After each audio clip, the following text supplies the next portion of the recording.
Hello friends, smart study with Anil YouTube channel पर आपका स्वागत है। आज के सेशन में हम बात करेंगे 4 सितंबर 2022 के करंट अफेयर्स के बारे में। अगर आप हमारे चैनल पर नए हैं तो चैनल को सब्सक्राइब करके बेल आइकन को प्रेस करना ना भूलें। तो चलिए शुरू करते हैं आज का सेशन।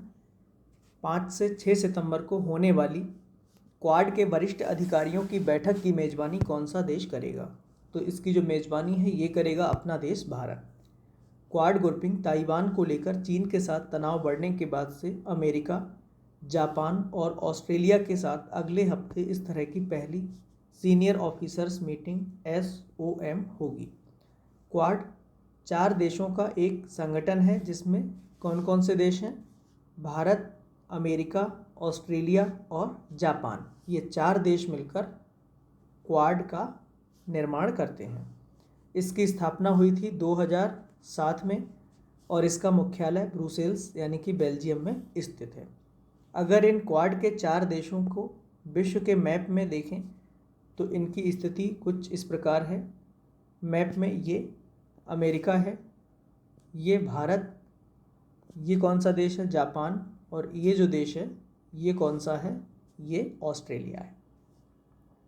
आगे बढ़ते हैं। विश्व जूनियर तैराकी के फाइनल में पहुंचने वाली पहली भारतीय महिला कौन बनी है? तो ये बनी है अपेक्षा फर्नांडिस। अपेक्षा फर्नांडिस महिलाओं की 200 मीटर बटरफ्लाई स्पर्धा के फाइनल में 8वें स्थान पर रही हैं। इसका आयोजन स्थल क्या है? लीमा, पेरू, यानी कि विश्व जूनियर तैराकी इसका आयोजन लीमा, पेरू में किया गया।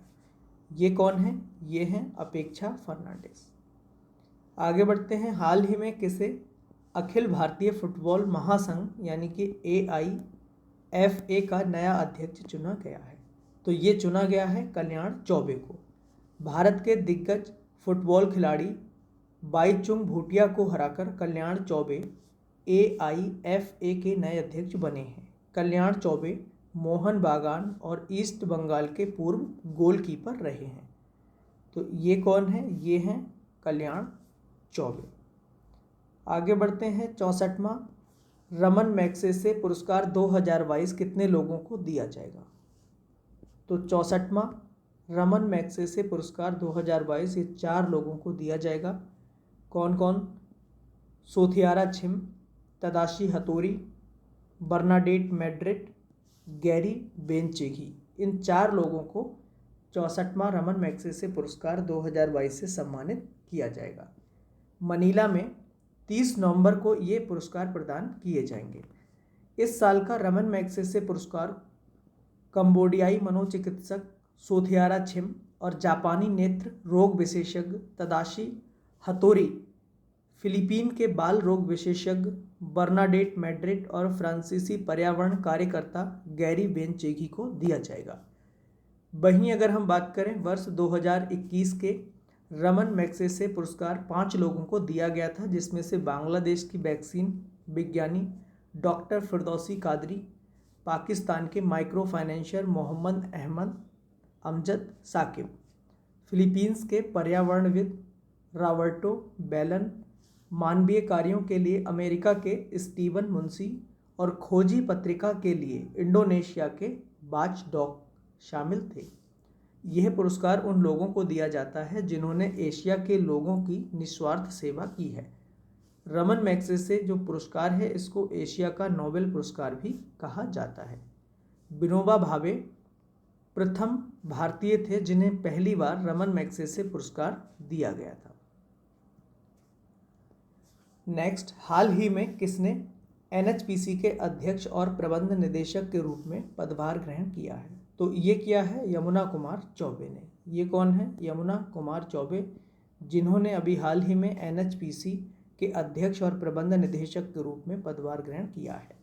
यमुना चौबे ने 1 सितंबर से 3 महीने के लिए NHPC के अध्यक्ष और प्रबंध निदेशक के रूप में पदभार ग्रहण किया है।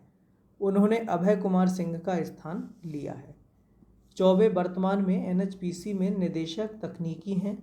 उन्हें 3 महीने की अवधि के लिए CMD के पद का अतिरिक्त प्रभार दिया गया है। NHPC अगर इसके बारे में बात करें, इसकी जो स्थापना है 7 नवंबर 1975 को हुई थी और इसका मुख्यालय कहाँ स्थित है? फरीदाबाद में स्थित है। अगला प्रश्न है, किस देश में सड़क का नाम AR रहमान के नाम पर रखा गया है? तो ये कनाडा की एक सड़क है, उसका नाम AR रहमान के नाम पर रखा गया है। कनाडा के मरखम शहर में एक सड़क का नाम विश्वविख्यात संगीतकार AR रहमान के नाम पर रखा गया है। 2010 में भारत सरकार ने उन्हें देश के तीसरे सर्वोच्च नागरिक पुरस्कार पद्म भूषण से सम्मानित किया था। कनाडा के बारे में बात करें तो इसकी जो राजधानी है क्या है? ओटावा है। करेंसी है कैनेडियन डॉलर, और वर्तमान में प्राइम मिनिस्टर कौन है? Justin Trudeau. ये कौन है? AR रहमान। कनाडा की अगर हम विश्व मैप में इसके लोकेशन की बात करें तो ये जो रेड कलर से दिखाया जा रहा है ये विश्व मैप में कनाडा की स्थिति है। आगे बढ़ते हैं, किसके द्वारा नई दिल्ली में CAPF ई आवास वेब पोर्टल लॉन्च किया गया है? तो ये किया गया है केंद्रीय गृह मंत्री अमित शाह के द्वारा। CAPF ई आवास वेब पोर्टल की मदद से सभी CAPF और असम राइफल्स के कर्मियों को आवासीय क्वार्टरों की सुविधा मिलेगी। इसके साथ ही CAPF की मौजूदा हाउसिंग एलोकेशन पॉलिसी को भी संशोधित किया गया है। इसकी मदद से एक फोर्स के खाली घरों को दूसरे फोर्स के इच्छुक कर्मियों को दिया जा सकेगा। ये हैं गृह मंत्री अमित शाह। अगला प्रश्न है, मूडीज ने वर्ष 2022-23 के लिए भारत की आर्थिक वृद्धि का अनुमान घटाकर कितने फीसदी किया है? तो ये जो अनुमान है ये घटाकर 7.7% कर दिया है।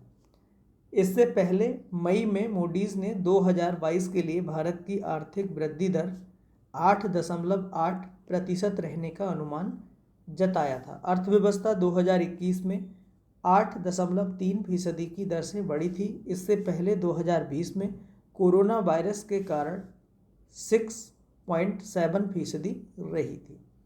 तो अभी वर्तमान में मूडीज़ ने 22 और 23 के लिए भारत की जो आर्थिक वृद्धि का अनुमान दर है ये घटाकर कितना कर दिया है? 7.7% कर दिया है। आगे बढ़ते हैं, हाल ही में भारत को पहला स्वदेशी विमान वाहक पोत मिला है, इसका नाम क्या है? तो इसका नाम है INS विक्रांत। क्षेत्र में आत्मनिर्भरता की दिशा में एक और कदम बढ़ाते हुए भारत ने आज देश के पहले स्वदेशी विमान वाहक INS विक्रांत का जलावरण किया। प्रधानमंत्री नरेंद्र मोदी ने कोचीन शिपयार्ड में INS विक्रांत को देश की नौसेना को समर्पित किया है। ये कौन सा? INS विक्रांत। ये है विमान वाहक पोत। अगला प्रश्न है, किस भारतीय को स्टारबक्स कॉफ़ी कंपनी के नए CEO के रूप में नियुक्त किया गया है?